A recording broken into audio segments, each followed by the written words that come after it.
Hi everyone, welcome to Vision to Reality. My name is Karen Conrad and I'm so excited because today we're starting a brand new series based on my new book called The Promise of Purpose. I'm going to be sharing things with you in this series that literally changed my life. I'll be right back.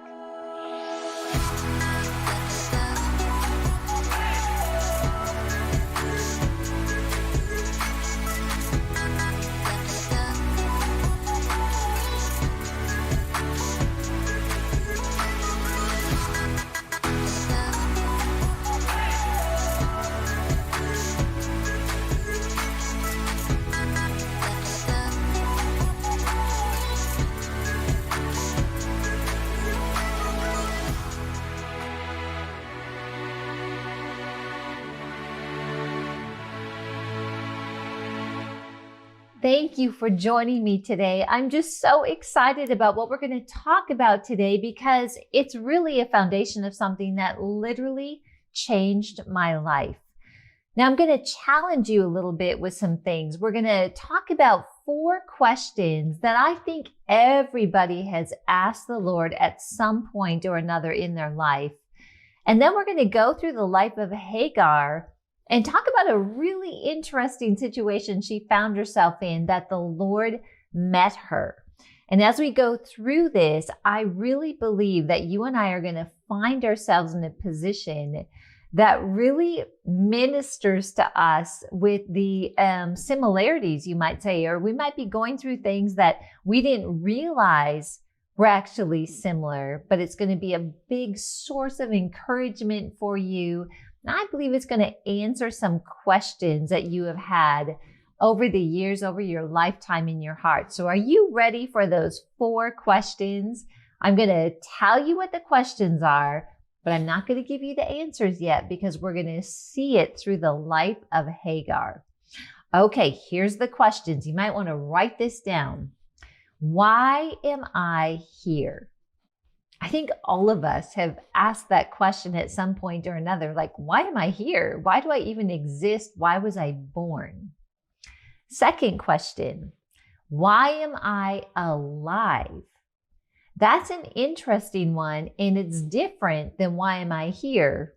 Because many times as we look back on our life, we think, oh my goodness, Lord, your grace is why I'm still alive. I've had times in my life I've looked back and it's like, I don't even know how you protected me, Lord, but thank you so much. So that's a question. Why am I alive? The third question is this: does my life matter? You know, God is such a personal God, but a lot of times I look around and I think, oh my goodness, there's so many people that can do so much. Does my life really matter? If I wasn't here, would it matter?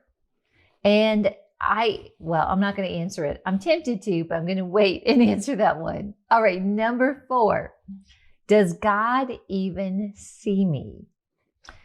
You know, life brings us challenges. We go through things and we sometimes ask the question, Lord, do you even see me? Do you see what I am going through? I hope you can relate to that. And I hope it's not just me. But I've had many times in my life where I just think, oh my goodness, do you even see what's going on here? All right. So again, I'm going to resist, the temptation to answer those questions. I think you know the answer. But I want to use a parallel for us today with the life of Hagar. This is such an interesting part in the Bible. Hagar was, of course, the mother of Ishmael. And I was just thinking about her. I like to ponder about some of the things when we see things happen in the Bible, I think that are significant. And when I think about Hagar, I like to put myself in her shoes and just think like, wow, what was she going through? Do you know something really interesting about Hagar? Is that is when they had a discussion in the wilderness, the angel of the Lord, it's the first time that the angel of the Lord appeared in the Bible to actually converse with someone. And so when I see that, I'm like, oh my goodness, there must be something in there that is really important or significant. And we're going to uncover that as we read the passages. But let's just talk about Hagar for a moment and sort of set the stage for answering these 4 questions and really studying the life of Hagar. I was just thinking about how Hagar was the one that was chosen by Sarai to actually carry a child that Sarai thought would be the way for them after 10 years, and they weren't seeing the promise of God come to pass. She decided to kind of take it in her own hands, you might say, and kind of help God a little bit. Have you ever done that? I know I have done that. Help God to bring about the promise that he made in our lives or in her life at this point.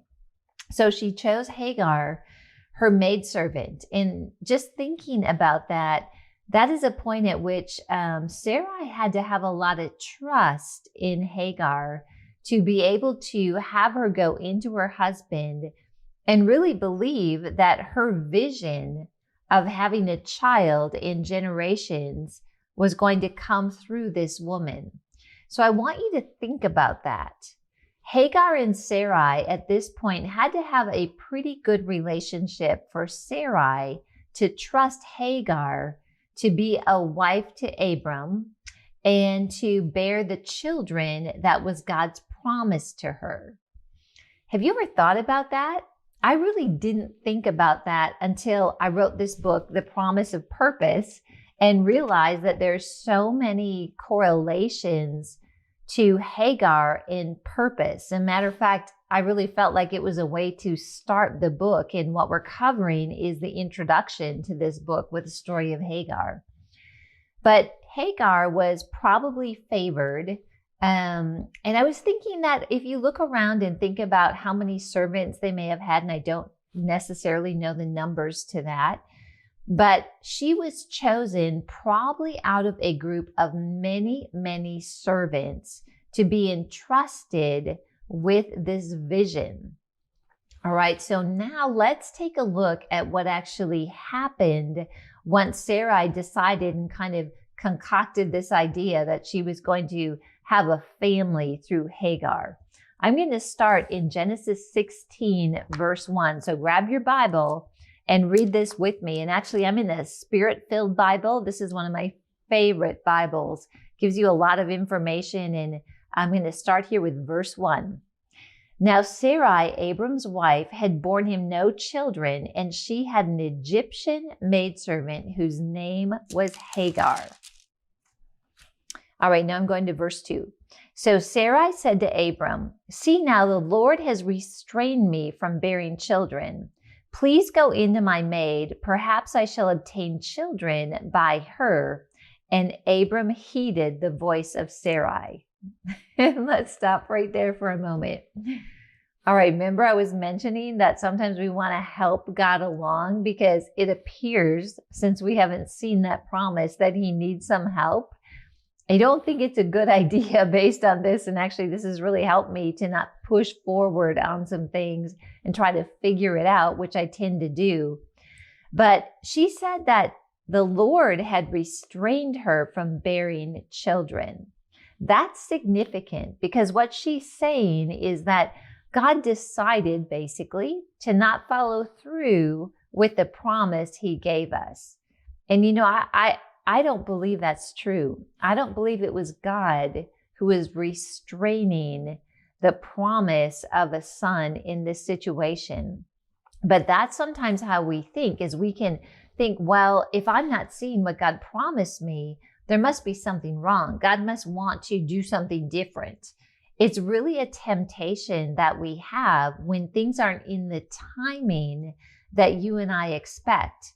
And I would agree. I mean, if I was in her situation and it was 10 years and I hadn't seen the promise, I would definitely be asking some questions. But when we assume that God is restraining that promise from coming to pass, and then we take it in our own hands to do something that we feel would bring it to pass, like, well, maybe God wants to do this, I think that's where we get into dangerous territory and we start to step outside of God's best and his timing for our life. Okay, so let's pick it up from there. It says, then Sarai, Abram's wife, took Hagar, her maid, the Egyptian, and gave her to her husband Abram to be his wife after Abram had dwelt 10 years in the land of Canaan. Verse 4, so he went into Hagar and she conceived. And when she saw that she had conceived, her mistress became despised in her eyes. This is really significant as well. So when we kind of recap the story here of what happened, Sarai chose Hagar to be the maidservant to bring or to carry the promise that God had given her in Abram for a son, for children. I would guess or think that Hagar at that point was highly favored, and maybe even other maidservants in the camp would have been a little jealous. Like, why did they choose Hagar? So my expectation here, and again, I'm just sort of thinking about this, and I don't know for sure. We'll know more when we get to heaven, of course, and find out more about this story. But I was thinking that Hagar was probably feeling pretty good about the fact that she was chosen among all the maidservants to bear the promise of the child. So let's back this into an analogy of maybe something that would make more sense to us today. When somebody has a vision, God's given them a vision for something in their life and a promise, which he gives you and he gives me. Sometimes what can happen is we might have an Ishmael. Have you ever said that?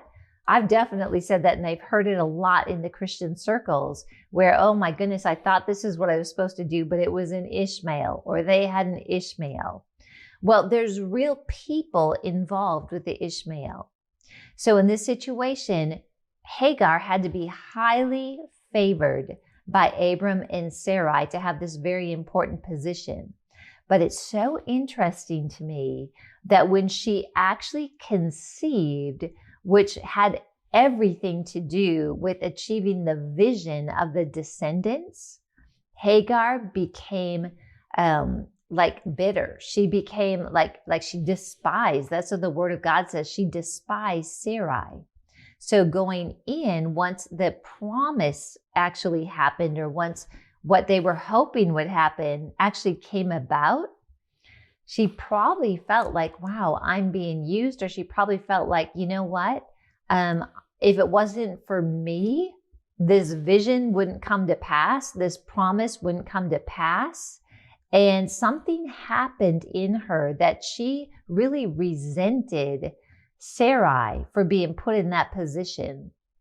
Now, again, I'm sure there's a lot we're going to learn about this when we go to heaven. I'm so excited to hear about it. But there's some important things as we go into this teaching and into these scriptures and put ourselves sort of in Hagar's shoes, you might say. There was some response that she had in this situation that could have actually had something to do with her, the outcome of her going into the wilderness. And I was looking back on my life, and I've been on both sides of a situation like this. I've been in a position where somebody had a vision, whether it's a company, whether it's a ministry. There was someone that had a vision or a purpose for their life that I was on board with to help bring that vision to pass. And here's what can happen. Sometimes when we're a key person in that situation, we can end up becoming resentful, sort of like what happened here with Hagar. And I look back on my life and I realized there were times, especially when I was really, really young, that I actually followed through with something very similar to what's being described here. So let me tell you a story about this. I'm sort of telling on myself, and I'm very open, and just know like this is when I was really young. But when I was 25, actually, that is young, I was managing the largest branch of a bank. And it was about the size of about $100 million. And it was much larger than any other branch, but it was something that I believe God put me in that position, and I was doing a really good job. But the problem was, in my immaturity, I started to think that it was all me, right? And I started to kind of resent my boss at the time because we were bringing a lot of results and she was receiving all the credit. See how I told you I'm telling on myself? All right, so don't look so sweet out there. I know you've had some situations like this too. But anyway, it was really interesting because I started to take on this offense or this resentment, like, well, she's looking so good, but it's me doing all the work. I think that is what was happening here with Hagar. So if I kind of fast forward into the situation with me at the bank and in that work situation, I really had become to a point where I was sort of haughty and I was lacking humility. There's a lot of things that can come into play when we decide that we are the ones that are making something happen, or we are the ones that are bringing success. And because I was so immature, I got to a point where I actually looked for another job. I got another job. I remember going into a meeting and I had an attitude. Do you know what I mean by that? Sort of like an edge or an attitude in this meeting. I was still entrusted to go in this meeting with people that were looking at working with us. But in that meeting, because I had carried this attitude or this resentment towards my boss, I was really difficult in there and very, very critical. And I remember leaving that meeting, really not thinking anything about it because I was in this mindset, right, that I've just described. And my boss came to me and she said, you know what, Karen? She said, in that meeting, I was actually really embarrassed that you were on my team. That hit me like a ton of bricks. And she said that I brought you in that meeting to be able to help us to think through where we could go going forward. But because you were so critical, they really looked and thought, why is this person on the team? I'll tell you what, that was stunning to me. And I had to really look back and say, what in the world happened? And I realized it was a situation like this. I was definitely helping a vision become reality, or a promise of a purpose, or a promise from God, or a promise in business coming to reality. But instead of me functioning in my role that was in the hierarchy of the organization with humility, okay, I didn't give God the credit or have an understanding that the reason I could bring results was because of God. I thought it was about me. And when we're in that position, we can be really subject to deception, and we can be subject to going down a path that is not necessarily a direction that you and I want to go. It says in verse 5, then Sarai said to Abram, my wrong be upon you. Uh-oh. I think she was blaming Abram for her decision. Have you ever done that? I have, but we don't have enough time to go through that story, so let's keep going. All right. I gave my maid into your embrace, and when she saw that she had conceived, I became despised in her eyes. The Lord judged between you and me. All right, let's go on. Verse 6. So Abram said to Sarai, indeed, your maid is in your hand. Do to her as you please. And when Sarai dealt harshly with her, she fled from her presence. Now, I studied this out a little bit, and when she said she dealt harshly with her, she dealt harshly with her. And to the point where Hagar, knowing that she was pregnant, fled, and she wanted to go back to Egypt where she had come from. And you know, that's a temptation that we face, kind of in this pursuit of promise, laying the stage or the foundation for what we're going to be talking about. There are going to be times in your life, I just want to let you know, as you pursue your purpose, that you're going to feel like you want to give up and head back home. I definitely went through that, and I'll be sharing that in later episodes.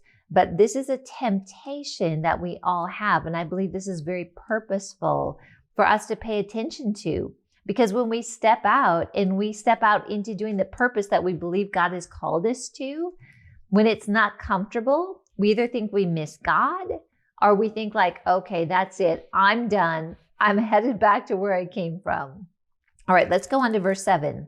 Now the angel of the Lord, I love this, and that is Jesus, the angel of the Lord, found her by the spring of water in the wilderness, by the spring on the way to Shur. So the angel of the Lord found her. And he said, Hagar, Sarai's maid, where have you come from and where are you going? That's very interesting because the angel of the Lord, Jesus, is God, right? All-knowing. I have a pretty good feeling that he knew where she came from. So that means that there was a purpose in her answering this question, which I'm going to be sharing with you yet today. All right, so he goes on to say, or she said in this situation, I am fleeing from the presence of my mistress Sarai. So she said it. The angel of the Lord said to her, return to your mistress and submit yourself under her hand. Well, that doesn't sound very fun. Sarai had mistreated her. She was, offended, resentful, going back home. And what, God, do you want me to return back to that situation? A lot of times when we leave a situation and haven't fulfilled our purpose or a reason for being there, God will tell us like, go back and finish this up. All right, let's continue. In verse 10, then the angel of the Lord said to her, I will multiply your descendants exceedingly so that they shall not be counted for multitude. And the angel of the Lord said to her, behold, you are with child, and you shall bear a son. You shall call his name Ishmael, because the Lord has heard your affliction. So even with this, she ran away from the place that the Lord is telling her to go back to. But in that, the Lord is saying, I heard your affliction.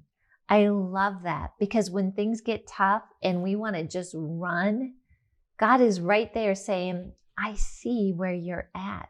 I know this is difficult. He didn't judge her. He didn't tell her to, pull her big boy pants up or whatever. He said, I see your affliction. To me, that's just so tender and loving from the Lord. He goes on to tell her about Ishmael and what she can expect. And in verse 13, he says, then she called the name of the Lord who spoke to her. You are the God who sees me. She had a revelation and an understanding that God saw her, that she was important, that she was someone that God cared about. Do you know, that is so beautiful. And I think that's a word for some of us, many of us, in our times of difficulty or in our times where we feel like nobody sees us. God is saying, I see you. Isn't that beautiful? And then it goes on here. It says, you are the God who sees me, or who sees, for she said, have I also here seen him who sees me? So she was recognizing like, wow, am I seeing God? Have you ever had that in your life? Like, wow, is this you, Lord? Whether it's through a word he speaks to you or just the presence or just something beautiful that happens, something that comes your way. And it's like, wow, Lord, you mean you actually see me? That's what Hagar was going through right here. And then in verse 15, it says, so Hagar bore Abram a son, and Abram named his son, who Hagar bore, Ishmael, because she told him that the Lord, the angel of the Lord, told them to name the boy Ishmael. Abram was 86 years old when Hagar bore Ishmael to him, which is amazing, but that's a whole nother story. All right, so in this, I want to encourage you. God sees us in our place of hurt, confusion, and even doubt. He lovingly finds us there, and he speaks to our destiny and to our purpose. See, that is really key. In our time of hurt, in our time of difficulty, what is bringing us out from that? Of course, knowing that he loves us, but also reminding us that we have a purpose and a destiny. What gets you up in the morning? Like, what causes you to go throughout your day and be excited about it? I know for me, I am totally energized when I am working within my purpose. And in my book, The Promise of Purpose, I describe to you very openly a time where I got an amazing promotion. I got an increase. It was written up in the newspaper. I was feeling really good about where I was going. But the problem was I was going to that position for the wrong reason. It was not in line with my purpose. So when I got the point of being so miserable that I could hardly stand it, I didn't understand what was going on. And it was very challenging, but it was the place that I could actually catapult from into my future and my destiny of that sort of aha moment, like, wow, I need to have purpose in my life. All right. We are already out of time today, and I didn't even get to the 4 points that I mentioned at the beginning of the program. So this is what we're going to do. We're going to, watch tomorrow in the next episode, I'm going to cover those 4 points, and it's going to make a lot of sense of the life of Hagar. And I think you're going to find a lot of parallels as you're pursuing things. You know, we have a heart for God or you wouldn't be watching this program. But sometimes what we define as success is what the world is telling us is success. And in this situation, like with the life of Hagar, where she was very favored, when the reality of actually conceiving Abram's son, when she actually realized the weight of that, she began to despise Sarai. Okay? There's something in there. So she had to have somewhat of an adjustment, but also God had to speak vision and purpose to her life, which you are going to find out more about tomorrow. So I want to remind you that I've got The Promise of Purpose is the brand new book coming out. And remember, I've got a special package for you that includes the book. It includes the journal. And then I've got a little bookmark. I've got an activation card or an encouragement card that goes with it. And also, I invite you to join our private Facebook group that is the Promise of Purpose community. We need to join together in this journey. And I have loved so much to have the opportunity to actually get to know a lot of you. And I really want you to become part of that.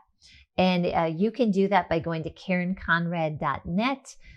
Go to promiseofpurpose.com, order the book, and I'm looking forward to continuing on this journey with you on the promise of purpose.